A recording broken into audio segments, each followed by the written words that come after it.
বিধানসভা পার্লামেন্টে বলবে না, ডিস্ট্রিক্ট ম্যাজিস্ট্রেটের কাছে পেশ করবে না। এখানকার আমাদের সমাজের যে সম্পত্তি, শিক্ষা, আর্থিক সমস্তকে শোষণ করবার জন্য এই সমস্ত এমএলএ এমপিকে তারা টিকিট দিয়েছে, পাঠিয়েছে। তার জন্য আজকে সংবিধান আজকে বিপন্ন।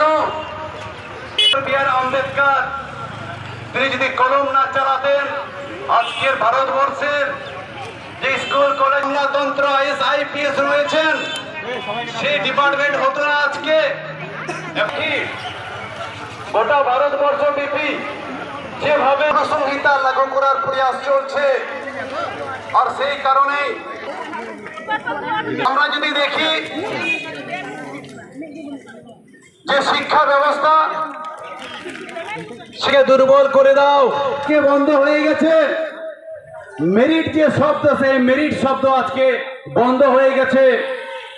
আপনারা জানেন, যারা আপনারা বলেন যাদেরকে মেধা বলে আপনারা চেনেন, যারা স্কুল কলেজ ইউনিভার্সিটিতে ফার্স্ট ক্লাস পায়, স্টার পায়, আমরা তাদেরকে আমরা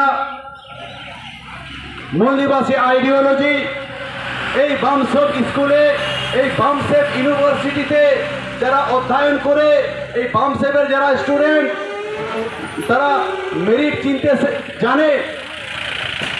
আজকে দেখবেন যারা ডক্টর হয়েছে তারা অবশ্যই মেরিট, যারা বিডিও হয়েছে ওরা অবশ্যই মেধা, যারা ব্লকে যারা আইসি হয়েছে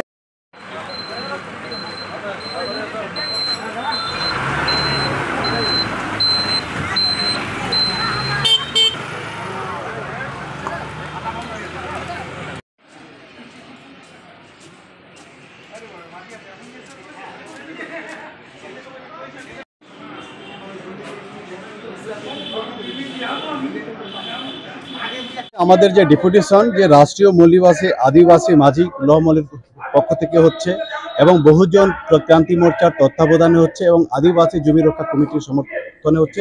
আজকে 16/12/2024 সোমবার আজকে এই হবিপুর ব্লক হবিপুর যে বিডিও অফিস রয়েছে, বিডিও সাহেবের নিকট আমাদের একটা ডেপুটেশন যে আজকের যে বিষয় হচ্ছে এই এখানকার হবিপুর ব্লকের যে জ্বলন্ত সমস্যা।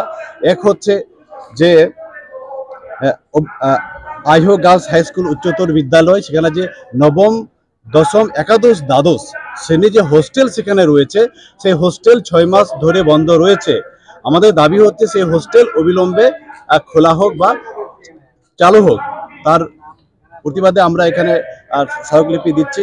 এবং আমাদের এখানকার যে হবিপুর ব্লকের যে এসটি, এসসি, ওবিসি, এমসিদের যে বিভিন্ন সম্পত্তি নিয়ে যে সমস্যা রয়েছে, এবার এখানে কি হচ্ছে, এখানকার যে প্রশাসন মানে এখানকার যে আইসি বা তার অধীনে যারা রয়েছেন তারা কি করছেন, উভয় পক্ষের কাছ থেকে মোটা অঙ্কের টাকা ওরা নিচ্ছেন এবং কোনো পক্ষকে এরা ফায়সালা দিচ্ছে না। এইভাবে একটা কাজকে লোকগুলোকে হেনস্থা করছে, যে হয়তো পাওয়ার যোগ্য তার পক্ষে এরা রায় দিচ্ছে না বা একটা তাকে হয়তো ধমকি দিচ্ছে, এইভাবে বসানো হচ্ছে।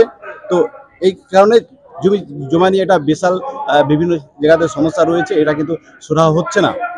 তারপর হচ্ছে যে এখানকার যে আইসি নতুন যিনি এসছেন, উনি এখানে অসাংবিধানিকভাবে মানুষকে থ্রেট দিচ্ছেন, ওদেরকে ভয় দেখাচ্ছেন যে অন্য কোনো ব্লকের বা অন্য কোনো ডিস্ট্রিক্টে নাকি এই থানাতে আসতে পারবে না, এরকম উনি একটা ভয় বা ভীতি বা একটা থ্রেট দিচ্ছেন। এটা অসাংবিধানিক কথাবার্তা। তো এখানে আমরা যদি বিশেষ করে আমাদের হচ্ছে 6 দফা দাবি রয়েছে আমাদের। এরপরে আপনার ডেপুটেশন দিলেন? হ্যাঁ, এরপর যদি না হয়, সুবিধা না পান, তাহলে কি করবেন? এরপর যদি না হয় তাহলে আমাদের যে বৃহৎভাবে প্রত্যেকটা গ্রাম বাংলার মানুষকে আমরা জাগৃতি করব এবং আমরা বৃহৎভাবে আমরা ডিস্ট্রিক্ট ম্যাজিস্ট্রেটকে আমরা বিষয়টা জানাবো। প্রয়োজন হলে একদিন যাবত আমরা রাস্তা জাম করব, এরকম একটা পরিকল্পনা আমরা নেব। আপনার নাম ও পরিচয়? আমার নাম হচ্ছে মনাতন হেমব্রম, আমি বহুজন মুক্তি পার্টির পশ্চিমবঙ্গের সাধারণ সম্পাদক।